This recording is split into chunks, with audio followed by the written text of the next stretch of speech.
it's Sabrina, and today I'm here with my first quarterly book haul of 2021. Hey, how are we doing? So this, all the books I bought in this past 3 months, which is actually pretty decent. I got 3 books in January, 1, 2, 3, 4 in February, and then 3 in March. That's decent, you know? Even though I have... Okay, so here's the thing. I've been in a slump since the last week of January. So should I have bought these many books? Probably not. But are they still all here? Yeah, they are. But to be fair, there was a lot in here that I'm like super excited for. So can't wait to read those. Just get out the slump, you know? And I feel like I'm getting out of it. So that's great. Let's just talk about all these books. Okay? And also, in case you don't know, I tell to know a lot about the books I buy, even though I'm very excited about them. But it's just like, I knew once upon a time what it was about. Now very vaguely, because I like going into books not knowing a lot. So if I won't talk much, that's why. But yeah, starting off with the first book I got this year, which actually was a present. It has A Promised Land by Barack Obama. I got it as a gift from my mom to celebrate finals being over. Which is a better way to celebrate finals being over than a massive non-fiction book? I don't know. But I have it anyway.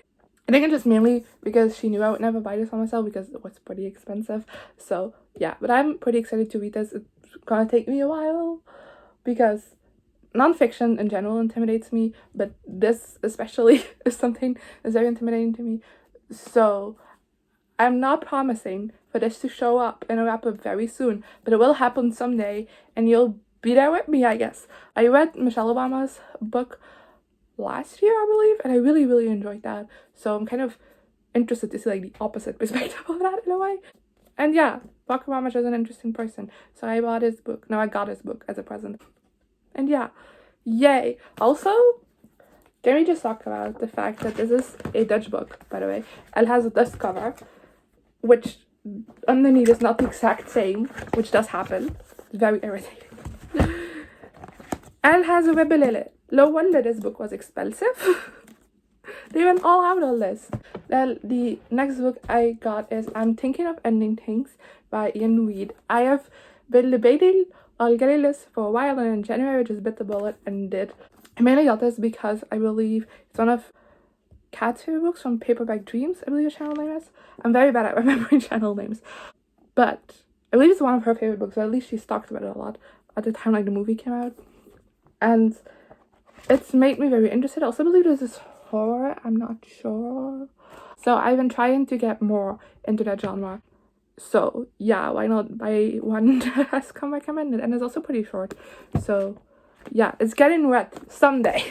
Again, I don't have a lot to say about it. I've also heard I've heard great things about the movie, but like everyone I've heard talk about it said that the book is much better. So, you know.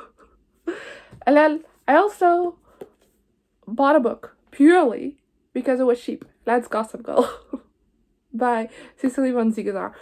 Now, you might think, like, girl, you weren't a big fan of the show. Why are you buying the books? I don't know. I just saw this copy. It was very cheap. It was $9.99. That's very cheap. It has an unremovable Netflix sticker, which is very frustrating, but not the only one we're going to see today. And yeah, I bought this. I do generally want to read this, but I'm kind of afraid that if I read this, I want to read like the whole series, and I'm not in the mood for that right now. But yeah, here it is. I'm not the biggest Gossip Girl show fan for many reasons. It's not a bad show at all, but I just feel like it got very repetitive very quickly. So that's why I liked it less. And yeah, I've heard that the books are very different. So I'm hoping I might enjoy this. I've heard it's more queer, which we all love more queerness in books. And yeah, that's all. Do I know who Gossip Girl is already? Yes, but I also did that while I was going into the show. So I don't think that's going to hinder my enjoyment. Okay, then we're getting into the February books. And again, I don't know what made me bought it, but I bought it. And that's The Duke and I by Julia Quinn. The first in the Bridgerton series. Again, fake Netflix stickers. Why? Again, not the last one we're going to see today. But yeah, I got this. Do not plan on enjoying this. No. because before even like the big Bridgerton hype happened, Murphy Napier, who I love, read the book and did a very spoilery in-depth rant review about it, and I watched it. I was like, yeah, that doesn't sound like a good book. And here I am. And I know I'm not gonna like it because, you know, I know what happens and I'm not happy with that. I mean, I don't know like the exact plot, but I know like the big thing that's not good. It's gonna be a entire book for me. I know that. Yet here I still am. Why? Because I'm hoping the rest of the series is better, you know? It's hyped for a reason. It can be because of what happens in this. So the rest has to be better, right? Right? But like, if I want the rest, if I want to know if the rest is better, I gotta check this out first, right? Right? Questioning my sanity as well. Okay, moving on. Now we're going on to purchases that do make sense. And the first one of those is Concrete Rose by Angie Thomas. Oh, one of my most anticipated books of the year, obviously. I love Angie Thomas. I love The Hate You Give. I love On the Come Up. I liked On the Come Up a little bit more than The Hate You Give, but I love both books so much. And it's her most recently following Maverick Carter, who is the father of Star, who is the main character in The Hate You Give. And it's kind of like a prequel to The Hate You Give, where he finds out that he's gonna be a father with Star's older brother. And like, his life is put on hold and stuff. And yeah, I'm really excited to read this. I haven't yet because of the slump, but if you watch my book upload on blog, you know I almost read this because I'm very excited for it. And I will someday, hopefully very soon. Compared to all of these, I hope this one will happen very soon because I'm super excited to read it. And I waited with On the Come Up for a very long time to read it, and I regretted that immediately because I loved it so much. I'm not letting that happen with this one. Also, I love this cover so much. Can we just talk about that? Like, this is a gorgeous cover, one of the best ones ever. I love it so much. And next up, we have Sky Behind the Storm by Sabrina here, my most anticipated book of last year, and I still haven't read it because I don't want this to be over. This is the last book in the Untitled series, which I adore. It's probably my favorite fantasy series of all time, depending on how this goes.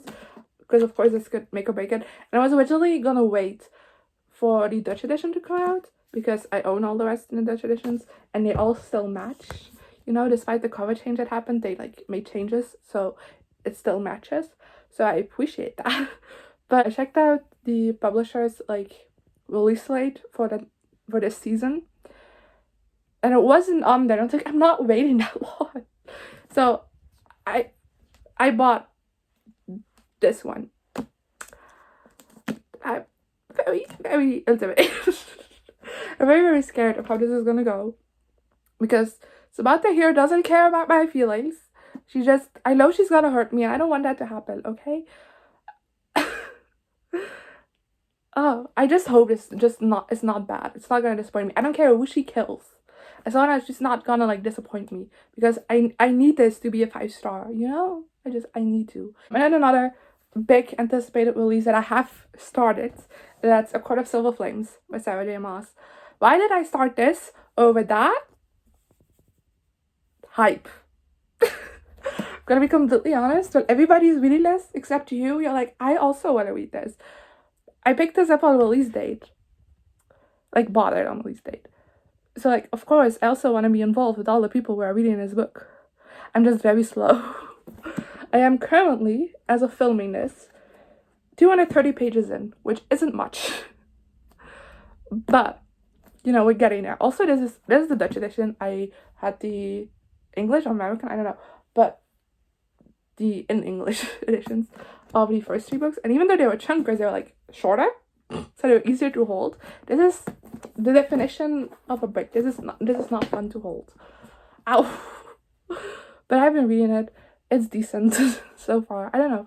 I have mixed feelings on it so far. There are a lot of elements that I'm loving, and there's also a lot of elements I'm not loving, and I'm hoping things will turn all right by the end, but who knows, because I'm so far removed from it. Like, look at that. Yeah, hopefully when this goes up, I'll be further into it. Fun fact, I'm gonna edit this the day it will upload, so I'm gonna leave, like, a page count at the bottom of where I am. And if I haven't moved, yell at me. Yell at me. Like, generally just yell at me. But let's move on to a book I've read. That's the first book I bought in March. That's Lives of Saints by Lee Bardugo. Again, a loyal fake Netflix sticker. This is the last time I'm gonna see it.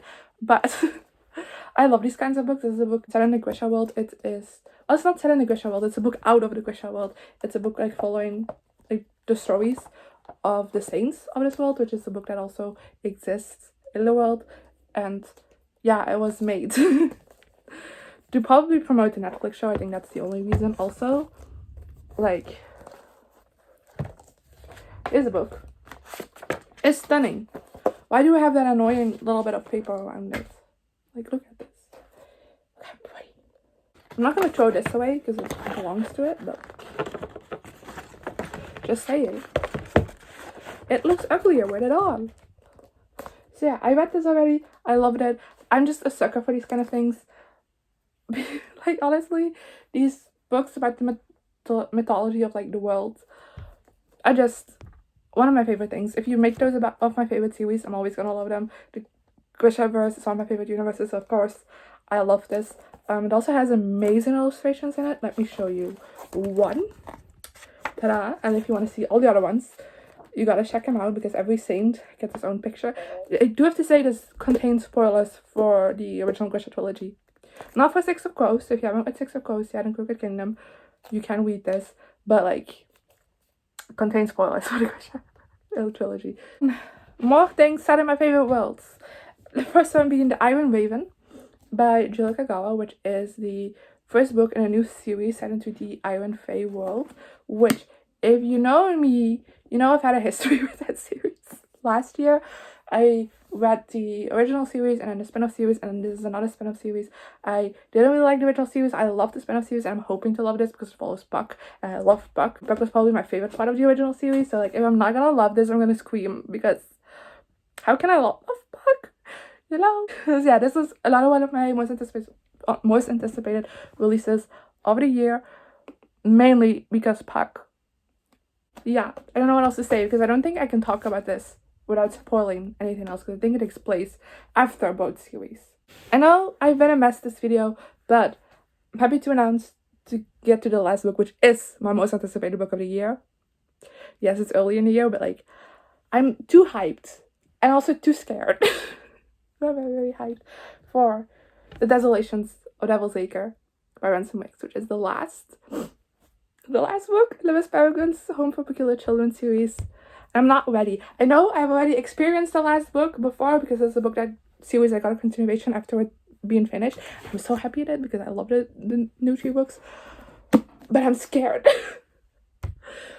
Because I feel like there's still so much we got to learn and we've got to unravel, and I'm scared. This is a chunker. This is way bigger than I expected it to be because the previous book was pretty short. So I literally like grabbed this, like it was facing outwards like this. I like grabbed it. I was like, this is not the size that I was expecting. But I'm so excited. This is gonna be like my next physical read after I finish A Court of Silver Flames because I can't wait. Like, you know, with The Sky Behind the Storm, I'm a little bit scared, but like I'm more scared so than excited. This, I'm more excited so than scared. Like, I just... Okay, this was a weird-ass video. I don't know what it was.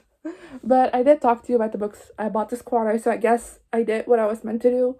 And yeah. Let me know in the comments below if you've read any of these books, what you thought of them, so I know which ones to prioritize, even though I already know which ones I'm going to prioritize. I have a reading order for these books. Don't worry. I know what I'm going to read, but I'm going to read it. But still love to know your input, mainly for like the other books that I'm like, I don't know why I bought you, but I did. January was a weird ass month. And also let me know in the comments below what you got this past quarter from books. And yeah, I guess I'll see you guys next time. Good.